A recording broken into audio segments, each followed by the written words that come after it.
My name's Melanie, and I used to think my grandson Kieran couldn't speak. Turns out, I was the fool in that equation. Mom, we're heading out, my son Russell called from the entryway. Kieran's staying with you for a couple hours. He'll be fine in front of the TV. I walked into the living room where my 8-year-old grandson sat on the couch, staring at his tablet. He didn't look up. He never did. Russell, are you sure? I mean, if he needs something. He won't, Vanessa interrupted, my daughter-in-law's voice sharp as always. He knows how to handle himself. You just need to rest anyway. Did you take your vitamins this morning? I think so. You left them on the counter, right? She smiled, but it didn't reach her eyes. Good. We refilled your prescription yesterday. Make sure you take the evening dose too. Doctor's orders. Russell kissed my forehead. We'll be back around 6. Don't worry about dinner. We're bringing takeout. But I can cook. Mom, you burned the eggs last week, Russell said gently. Remember? You left the stove on for an hour. We just want you safe. My cheeks flushed. I didn't remember that, but lately, I didn't remember a lot of things. The fogginess had been getting worse over the past 6 months.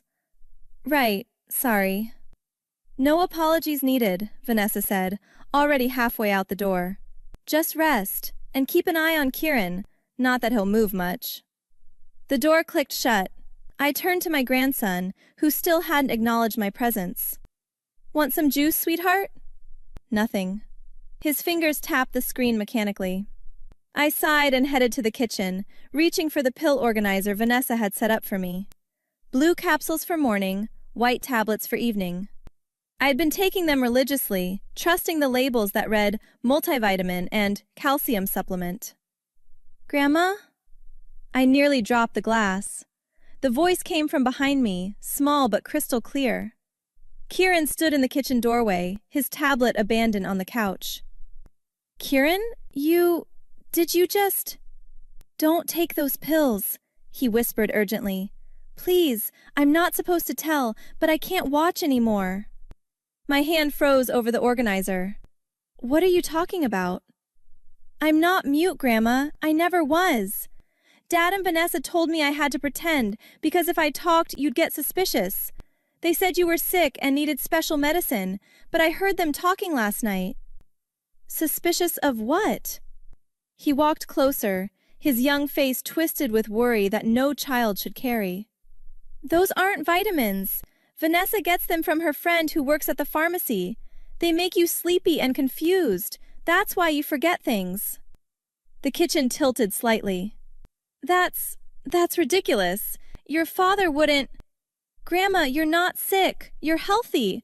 But they need you to seem sick because they're trying to get you declared incompetent. I heard Vanessa on the phone with a lawyer named Mr. Harmon. She said once you sign the papers this week, the house becomes theirs. And you won't remember signing because of the medicine. Papers? What papers? There's a stack in Dad's car, power of attorney stuff. They're going to tell you it's for your protection, but it's not. Once you sign, they can sell your house and put you in a home. Vanessa already picked one out. I saw the brochure. I gripped the counter, my mind racing through the past 6 months. The pills had started after I'd mentioned wanting to update my will. Russell had insisted I needed vitamins because my energy seemed low. Vanessa had taken over my doctor's appointments, always going in with me, always speaking for me. Kieran, why are you pretending to be mute? His eyes filled with tears. Because I told Dad once that I didn't think you seemed sick. Vanessa got really mad. She said if I ever talked around you again, they'd send me to boarding school and I'd never see you. She made me practice being quiet for weeks. Said if I messed up even once, I'd lose everything. That's abuse, sweetheart. I know, he whispered, but I didn't know what to do, and I was scared. But then yesterday, I heard them talking about increasing your dosage because you were too alert at the lawyer's office last week. Vanessa said they needed you more confused for the signing on Friday. That's tomorrow, Grandma. Friday. Tomorrow. I tried to remember what was happening Friday, but my thoughts moved like sludge. Do you remember going to a lawyer? Kieran asked. There was an office, dark wood. Russell said it was routine, estate planning. Did you sign anything? Maybe. Vanessa guided my hand for some of it, said my writing was shaky. Kieran's face crumpled. She's been doing that for months, little signatures here and there. Dad feels guilty sometimes. I hear him pacing at night. But Vanessa tells him it's for the best, that you're deteriorating anyway, that they're just protecting their inheritance. Their inheritance from a woman who isn't dead. Vanessa says you might as well be. She says you're a burden and this house is wasted on you. She wants to sell it and use the money to buy a bigger place for us. She's already talking to real estate agents. I walked to the sink and poured the pills down the drain, running water until they dissolved. How long have they been planning this? Since Grandpa died. Vanessa said it was their turn to benefit. She told Dad you didn't need this big house anyway, that you'd be happier somewhere managed. But I've seen those places, Grandma. They're not happy. The weight of betrayal pressed into my chest, but anger followed close behind. We need proof. If I confront them without evidence, they'll just say I'm confused, that I'm proving their point. There's a recording, Kieran said quickly, on Vanessa's phone. She records everything for the lawyer. Conversations about the medications, plans for after the signing, all of it. She keeps it in a folder labeled Property Transfer. Can you get it? He shook his head. She never lets her phone out of her sight. But I know her passcode. I've seen her type it 1,000,000 times. We need another way. Someone trustworthy. What about Nurse Farida? She lives next door. She's always asking how you're feeling. Real questions, not fake ones like Vanessa asks. Farida, yes. She'd noticed I seemed off a few months ago. Had even suggested I get a second medical opinion. Russell had laughed it off, said nurses saw problems everywhere. Go get her, I said. Tell her it's urgent. And Kieran? Thank you for being brave. He hugged me quickly, then ran out the back door toward Farida's yard. I stood alone in my kitchen, my mind clearing for the first time in months. The fog was already lifting. How much damage had been done? What had I signed? What else had I forgotten? Farida arrived within minutes, still in her scrubs from the morning shift. Melanie, what's wrong? Kieran said it was an emergency. I explained everything while Kieran sat beside me, nodding confirmation. Farida's expression darkened with each detail. Those absolute bastards, she breathed. I knew something was wrong. You went from sharp as a tack to confused within weeks. I thought maybe early dementia, but the progression didn't make sense. Can we prove it? The medications? If we can get a blood sample to a lab, yes. Those sedatives leave traces. How long since your last dose? This morning, but I just flushed tonight's pills. Good. We need to move fast. They'll notice behavioral changes once the drugs clear your system, probably within 24 to 48 hours. Do you have copies of any documents you've signed? Russell handles all my paperwork now. He has a file in the study. Then we look. Now. We found the folder in Russell's desk drawer, unlocked and organized with disturbing efficiency. Power of attorney documents, dated and signed in handwriting that looked like mine but shakier. Property transfer agreements, partially completed.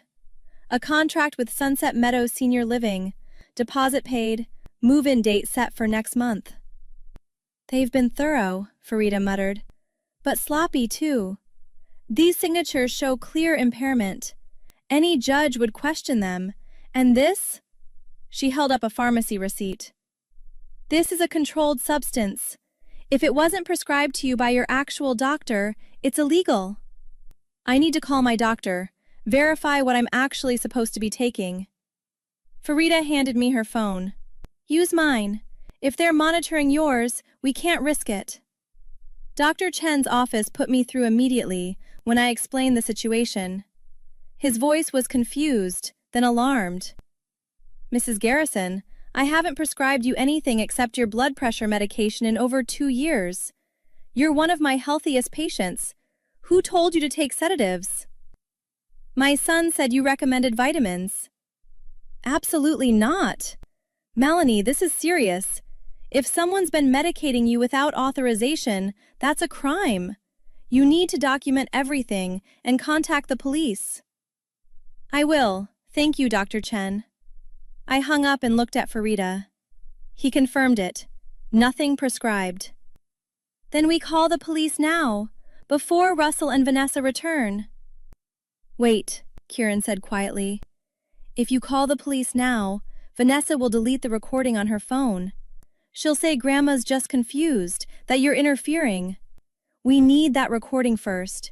It proves they knew what they were doing. How do we get it? I asked. Let them come home, act normal, foggy like usual. I'll pretend to be mute again. When Vanessa puts her phone down, I'll grab it and send the file to your email, Grandma. Then you'll have proof they can't delete. Farida frowned. That's risky, Kieran. It's the only way, he insisted. Otherwise, it's just Grandma's word against theirs, and they've spent months making her look incompetent. I looked at this brave child who'd been terrorized into silence to protect me. We do it Kieran's way, but the moment we have that file, Farida calls the police. Agreed? Agreed, Farida said. I'll wait next door. Text me the second you have it. Russell and Vanessa returned at 6 sharp, carrying bags of Chinese food. I sat in my armchair, practiced confusion on my face. Kieran was back on the couch, silent and still. Hey, Mom, how was your afternoon? Russell asked, unpacking containers. Fine, I think. Kieran was good, very quiet. He always is, Vanessa said, setting her purse on the counter. Phone inside, I noted. Did you take your evening pills? Yes, I lied. Right on schedule. Good. Tomorrow's a big day. We have that appointment with Mr. Harmon, remember? Just some simple paperwork to make sure you're protected. Protected from what? Russell shifted uncomfortably. Just from confusion, Mom. Making sure your wishes are documented while you're still able to communicate them. While I'm still able? Russell, I'm 62, not 90. But you're having memory issues, Vanessa cut in smoothly. The doctor said... Which doctor? Dr. Chen hasn't said anything about memory problems. Vanessa's smile tightened. You're a neurologist, Dr. Patterson. I don't have a neurologist. Yes, you do. We took you last month. You don't remember? The gaslighting was flawless. I'd give her that. If I weren't clear-headed for the first time in months, I might have doubted myself. Maybe I forgot, I said carefully. I forget a lot lately. Exactly, Russell said, relief in his voice. That's why tomorrow's appointment is important. Just some signatures, Mom. Then everything's handled, and you don't have to worry. Vanessa's phone buzzed. She pulled it from her purse, frowned at the screen, then set it on the counter to help Russell plate the food. Kieran moved faster than I expected. He slipped off the couch, grabbed the phone, and disappeared into the bathroom before either parent noticed. Where'd Kieran go? Russell asked. Bathroom, I said. He's been holding it for an hour. Vanessa's eyes narrowed.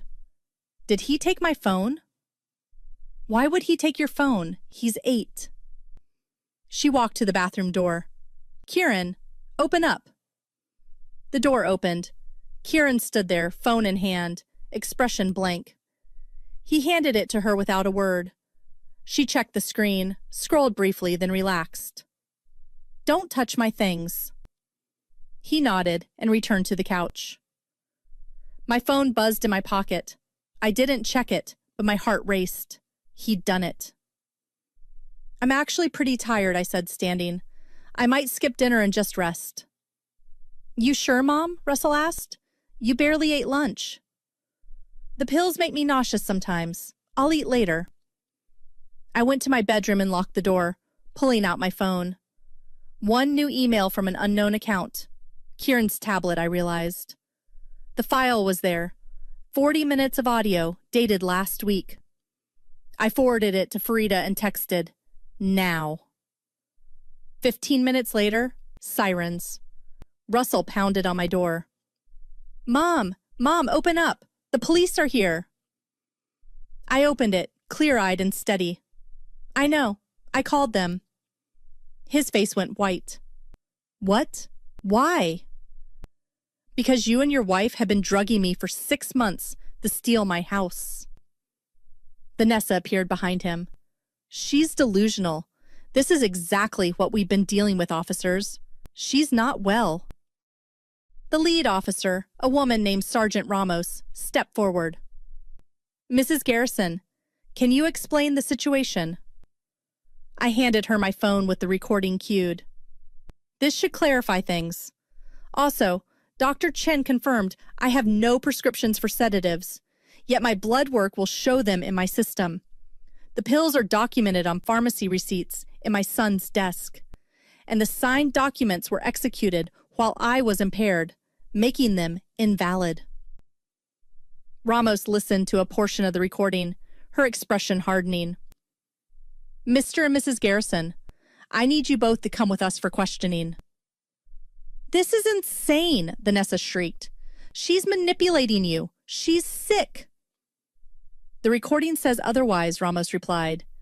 "You discuss medication dosages, property transfer timelines, and deliberately impairing her cognitive function. That's elder abuse and fraud. You have the right to remain silent." Russell looked at me, tears streaming. "Mom, please, I'm sorry. Vanessa pushed it too far, but I never wanted to hurt you. Please." I stared at my son, this man I'd raised and loved and trusted. "You watched them drug me, Russell. You guided my hand to sign away my home. You were going to warehouse me and pretend it was mercy. There's no apology big enough for that." "But I'm your son." "And I was your mother, past tense." They were led out in handcuffs. Kieran stood beside me, finally allowed to speak freely. Farida arrived as the police cars departed. "I called a lawyer friend. She's on her way. We'll get those documents voided and make sure they can't touch your property or finances." "Thank you," I whispered. Kieran hugged me tightly. "Where will I go now?" "With me," I said firmly. "If your parents loved you as anything other than a pawn, they wouldn't have forced your silence. We'll figure out custody. You'll be safe." 2 months later, Russell took a plea deal. 3 years probation, restitution, and permanent restraining order. Vanessa went to trial and lost. 18 months for elder abuse, fraud, and unlawful distribution of controlled substances. The house stayed mine. Kieran stayed with me, his voice growing stronger every day. I never saw my son again. He sent letters. I burned them unread. Now Kieran sits across from me doing homework, chattering about his school day, finally allowed to be a child. If someone you loved suddenly apologized after systematically destroying your autonomy for months, could you actually look them in the eye and forgive them? Or would you burn their letters too?